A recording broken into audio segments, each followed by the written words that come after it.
Today was the Overager trade deadline day for the Ontario Hockey League, and boy, oh boy, there was a flurry of trades this morning, and it kind of felt like a shell game with moving the Overagers between teams. And I'm looking to you, Flint Firebirds.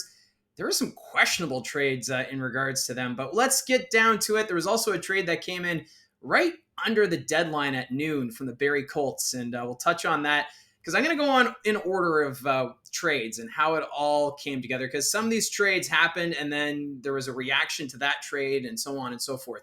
So starting off, the Sudbury Wolves sent Jabril Toure, the Ottawa Senators prospect, to the Windsor Spitfires, and it has been a busy week for Spitfires general manager Bill Bowler, and he's been doing a great job making these moves. So picking up Toure, of course, he's an overage defenseman. Sending to Sudbury are 2 draft picks, including Flint's third in 2027. And actually, that third round pick, Windsor got in the trade for Roberto Mancini yesterday from the Flint Firebirds. So Toure, he's an Ottawa Senators prospect, a big body on the blue line, 6 goals, 6 assists this season in 24 games. And he kind of fills that void that was left by Mancini as the Spitfires. They're trying to climb their way back into the playoff picture, but this is a team that's looking to the future, and if they can get some playoff experience, they'll take it. So I think it's a good pickup. Toure, a pretty good defenseman, but obviously the Sudbury Wolves looking to win the Eastern Conference and wanting to upgrade that overage spot. And they did a trade to do just that, and we'll get to it here as the Flint Firebirds sending Zachary Giroux up to the Nickel City. Giroux, he's a Sudbury native, so he gets to play in front of his hometown family and friends. And going the other way is 2 third-round picks in 2026. So Giroux, a point-per-game player, and he's tied with Colson Petrie for first in scoring with the Flint Firebirds.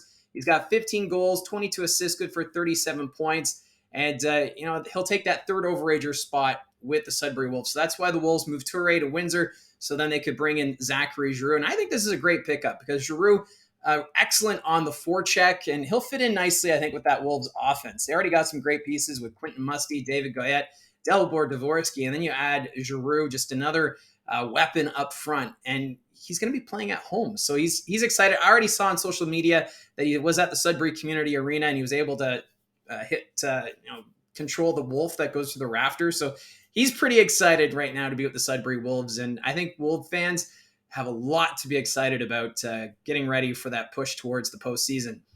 Then the Windsor Spitfires, they did this trade, I think, is a lot of people asking questions. The Windsor Spitfires have traded Oliver Peer to the Flint Firebirds. So yesterday, Windsor sent Roberto Mancini to Flint, which was a bit of a surprise. And I thought Windsor did really great in the assets they got back. So why not do it again? So Oliver Peer, he's second in points on the Spitfires with 47, and he's going to join the division rival. So with those 47 points, that already puts him in first in scoring with Flint. So Oliver Peer, very offensive-minded. This is their way of replacing Zachary Giroux and Gavin Hayes, who went up to Sault Ste. Marie. So Pierre, a fun forward. He doesn't really play a physical style. He's definitely got that offensive mind. He's really fast, and I think that's what the Firebirds are looking for as they want to maintain a playoff position. So going the other way, the Spitfires, they did pretty good. They got 5 draft picks for Oliver Peer, and that includes Kitchener's second-round pick in 2025. So Peer, 22 goals, 25 assists this season, and like I said, replacing Zachary Giroux. So it's a bit of an upgrade, but still, that's a lot to be giving up for an overager who you're only going to have as a rental for the rest of the season. But, Oliver Peer and Mancini, they're going to play some determined hockey as they try and get those Firebirds into the playoffs. So, yeah, questions about that trade. Then after that, North Bay, the Battalion, they trade Pasquale Zito to the Windsor Spitfires. And there's been a lot of questions this season about Zito. He's been staying at home. He hasn't played a game with North Bay at all this year. They did keep him on the active roster, so he had that overage spot. So he was drafted by the Detroit Red Wings, so he wasn't signed, so he's technically a free agent, but playing in Windsor, he'll be across the river from Detroit, so if the Red Wings are interested in signing him, they do have that opportunity, and it sounds like Zito wanted to go back to Windsor. He's played there before, and so the trade works like this. Zito and a 15th round pick will go to the Spitfires. for a 15th round pick and 2 conditional picks. And those conditions obviously dependent on whether or not Pasquale Zito will play with Windsor. But I like this. It's great to see that Zito willing to come back to the game, give it a shot. He is a solid player. He put up 27 points in 31 games with North Bay last season after he was acquired from the Niagara Ice Dogs. And in the playoffs, Zito, 7 goals, 9 assists, 16 points in 18 games. So I hope he can refine his game, and I think it's a good fit for him. Familiar territory down in Windsor, and we'll see what happens there. Then there was a bit of a surprise with this trade. The Mississauga Steelheads have sent Xander Vecchia to the Guelph Storm. Vecchia going for 3 picks and a conditional 4th. Now, we've been waiting to see what the Guelph Storm are going to do. I know they picked up Crane from Niagara yesterday, but this trade, I think, signifies that Guelph might be going for it. That's another team in the Western Conference that feels that they can have a competitive team to try and take the West. As for Mississauga, they're a young team. I think the writing is on the wall that the division is going to be a battle between the Sudbury Wolves and the North Bay Battalion. So Mississauga getting some assets, which that could help for next season, because this Mississauga team next year, they're going to be right up there. This is a fun young team. And Vecchia, he's such a great playmaker. 8 goals, 21 assists, good for 29 points this season. And goal scoring has been an issue for Guelph this year. So Vecchia, maybe he's that spark that can get the offense going. And of course, we're still waiting to find out officially whether or not Matthew Poitras will be coming back to the Guelph Storm. Right now, he's with the Boston Bruins after playing for Team Canada at the World Juniors.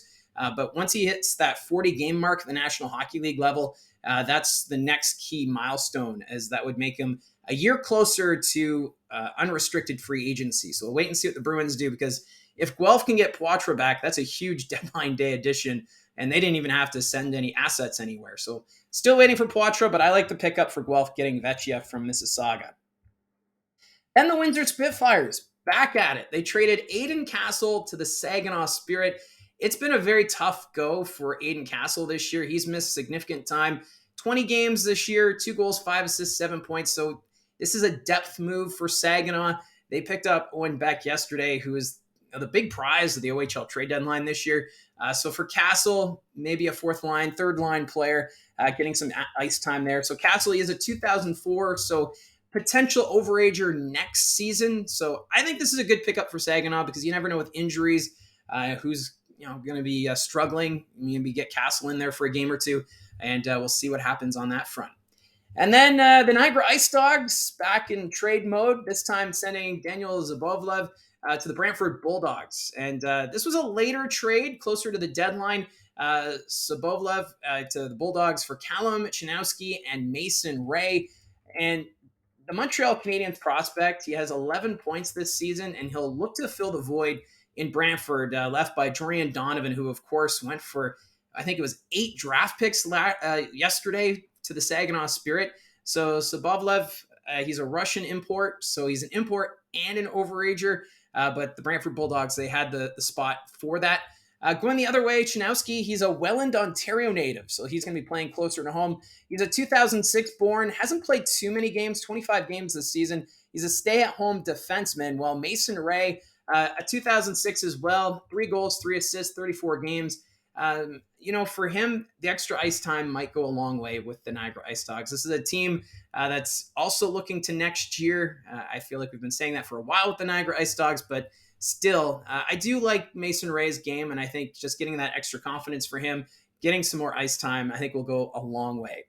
Now, this trade came in right under the wire. The Barrie Colts have traded their captain, Connor Punnett, to the Oshawa Generals. And I know for some fans, they're going to be a little upset because they love the style of play of Connor Punnett. I know my son was really upset when he was told that Jacob Frasco's traded, and now finding out Punnett, he'll be a little devastated. But you know what?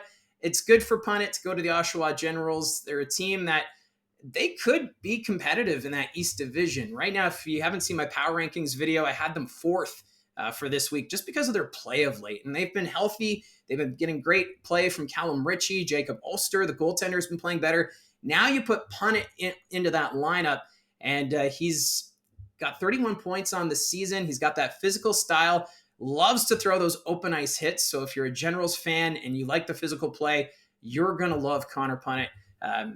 The only thing with him is he's known for the odd turnover in his own zone, which has resulted in goals. So if Punnett can, not do those risky plays in his own zone, he is very beneficial. Great on the power play. He was quarterbacking the power play unit for the Barrie Colts. I know the power play unit has struggled this season, but still, he has that weapon from the point. Although he only has 4 goals this season, I kind of thought we'd see more of a shot. But Connor Punnett, I think, is a great pickup for the Oshawa Generals. Now, coming the other way, Thomas Stewart. He was actually drafted by the Barrie Colts in the 8th round in 2018. So he's not really known for points. He has 3 goals, 4 assists, 7 points this year. But he'll be able to help out the Barrie Colts as they make that push for the playoffs. And also going the other way, along with Stewart, are 2 draft picks, including a 3rd in 2025. The other thing with this trade is now we have 2 Stewarts playing for the Barrie Colts. You have Bodie Stewart, and now we have Thomas Stewart. So as a broadcaster and the play-by-play, yeah, that's going to be fun. We already had the 2 Newtons who have been playing, Jaden Newton and Nolan Newton. So why not have more name pairings? I know Marty Williamson and the general manager and all that, he's not thinking of it that way, but sometimes you wonder. Just kidding. And last trade to touch on, the Flint Firebirds. They've traded Graydon Strohack to the Peterborough Petes. The Petes, they've been doing a lot of unloading. They could do a few more trades. Strohack, he's a 2006, 2 assists this season in 32 games. Stay-at-home defenseman, but add some depth to this Peterborough team because obviously they're looking to the future. They've gotten a lot younger, and we'll see what he can do. So the Firebirds in this deal, they get 3 draft picks from the Peterborough Petes. So at the time of recording, those are the deals so far. If there are any more big trades between now and tomorrow's live stream, I'll try and get a video up. But that is a good reminder. We do have the live stream beginning tomorrow morning at 8:30 as we count down to the OHL trade deadline.